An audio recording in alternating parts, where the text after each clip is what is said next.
So, school's over now. Well, it's been over for a while. Ended May 25th. So, I guess this will be my first real scripted video, and a video with effort at that. So without further ado, let's talk about one of the best movement shooters of this generation. A little game called Ultrakill. Now you've probably heard of Ultrakill before, but it's basically your robot, powered by blood, humans are extinct, and hell is full.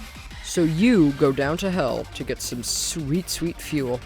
I like how you're not established as a good thing, so that's great. It tells you, yes, you killed humans for fuel, and your greedy ass wants more. So you head down to hell to euthanize the population. Alright, let's talk about the actual game now. So, I'm not gonna bore you with the start of Ultrakill because that's what I've been doing for writing every single fucking video. So, Ultrakill's gameplay flow is, as a professional expert, incredible. Mainly due to the enemy placement, movement mechanics, and weaponry, which will be in a different segment. Now, the movement can make you feel like you're the fastest thing on the planet, while, of course, slaughtering hordes of enemies. This is common in movement shooters. Anyways, so you can wall jump 3 times, dash 3 times, slide, B-hop, ground pound, use jump pads. The game almost feels like it's solely speed. And the environment of the maps feel this fucking perfect concoction of the idea that you are the most mobile thing on the planet. You can even use your weapons to move more efficiently. There's nothing in this game that prevents you from moving. Even the boss fights have you scurrying around. Anyways, enough with the movement. I feel like I've really underdelivered with that, but enough with the movement. It's good enough, go play it. Let's talk about the enemy placement. Enemy placement in Ultrakill is really well done in my opinion. It all adds to the flow, making the game feel really smooth. It all just feels like a perfect piece. There are no rough points in it. Unless you're stuck on a boss for a few hours.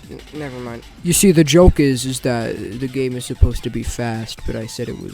You could be on a boss for a few hours, so it's funny. Anyways, so my point is that the enemy placement requires you to keep your attention for the whole duration of the game. If you are not careful, even the weakest enemies can ruin your day. It's a masterclass of what flow in a game could be. And no, we're not done with this section. We have one more thing to talk about. The difficulty, of course. Difficulty in Ultrakill is what separates the boys from men.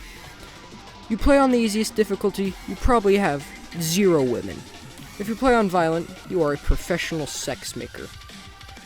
I have never experienced so much stress in a funny video game, except for Doom and Dusk, which Doom will get its own video, it deserves it. Back on topic, the difficulty increases the amount of enemies and damage they do, no shit. But the expert enemy placement, intertwined with the difficulty, makes it a masterclass of a video game. Considering this game was made by one dude, or at least I'm pretty sure, I'm not entirely sure on the lore. But, and just so you know, the publishers of the game does not mean they worked on it. Either way, the gameplay alone is enough to make you play the game. Just go do it after this video, please. Now, when it comes to Ultrakill, you really only have 3 enemy categories. Close range, long range, and a mix of both. It's not that diverse, I will be honest. However, they managed to make each enemy feel unique. I really like that. It's a cool feeling. It makes it feel like each one has its own personality from each other, even if it's all the same thing. Except for Melee. All Melees are the same, let's be honest. If you were to sum up Melee in games, it would basically be a middle-aged man who's had one too many drinks. Long-distance enemies, however, vary a lot in the attacks they have, but it's all fundamentally the same. But of course, different projectiles do different damage, yada yada yada. But the animations, size, visual appearance, amount of projectiles all combine to make each enemy feel fundamentally different. Like, it's just so cool. The AI of different enemies are also a lot better than most games that I've played. The enemies can actually think and dodge your attacks. It also sometimes feels like they're working together and know how to coordinate with each other. Long-range enemies also have most diversity in my opinion. Some enemies just kick back, stay their distance, while others fucking make it their mission to blast your head to Mars. The enemies feel like people, and they try and will do everything in their power to kill you.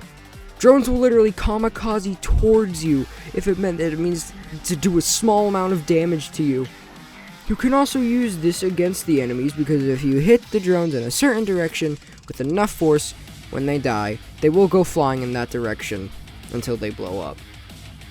I don't believe I need to explain further. Now, there are only a small amount of weapons in the game, minusing upgrades, but I feel like this adds to what makes Ultrakill so special. Only about 5 weapons in the game, again, minus the upgrades. The weapons are the revolver, which has an energy blast thing, and a coin flip move that, if you shoot, will go flying towards the unfortunate soul caught up in its range.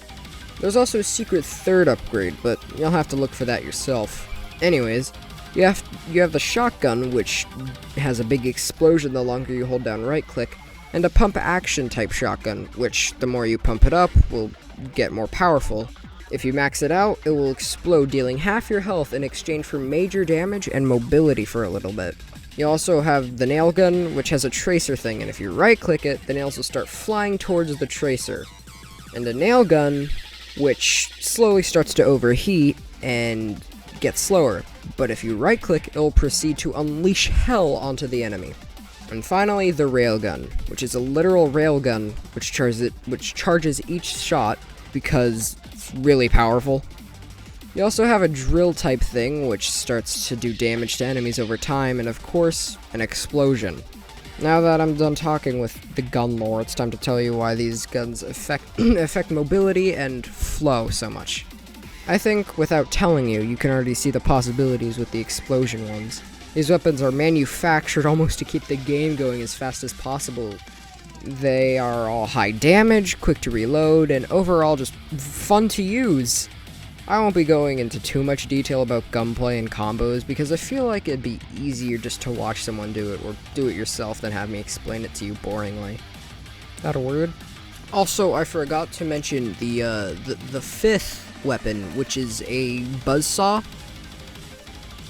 I don't really know how to get it, and I'm still trying to figure it out. So I don't know much about it, but it's a buzzsaw, and it's a buzzsaw. I don't think you need any more lore than that. It's a buzzsaw. Self-explanatory. Now, I guess this can be considered the gameplay flow segment, but I forgot to add this stuff in. But basically, the game cannot be categorized, I should say. It can only be classified as a movement shooter. It's not a Doom clone, it's faster than Doom, more chaotic in some levels. In some levels, you are placed in a small room faced with a bunch of enemies. There are large arenas in the game, sure, but in these small areas, the gameplay feels faster than Doom, more chaotic considering most of your weapons fire explosives. These small rooms is what makes Ultrakill require your attention. When you get to opener areas, it feels so much more different than playing Doom or Quake. It has more depth than Quake, faster gameplay than Doom. Dusk, you get the picture. I really like this game. You can probably tell. It has so much style and substance. There's no slow point in the game. It always requires you to go fast. And I feel like I've said enough about the game. Well, I could go on about this game for hours. I feel like I should end it here. This game has so much effort put into it, and made a perfect experience to play. There are remotely no flaws in this game. Of course there are, but that doesn't matter because the pros outweigh the cons in this game. I love everything, from the flow to the art direction. Everything just clicks. I highly recommend Ultrakill. Only within the first few levels it had already become one of my favorite games, and it would continue to amaze me afterwards. So please, I highly recommend that you check Ultrakill out. Thanks for watching.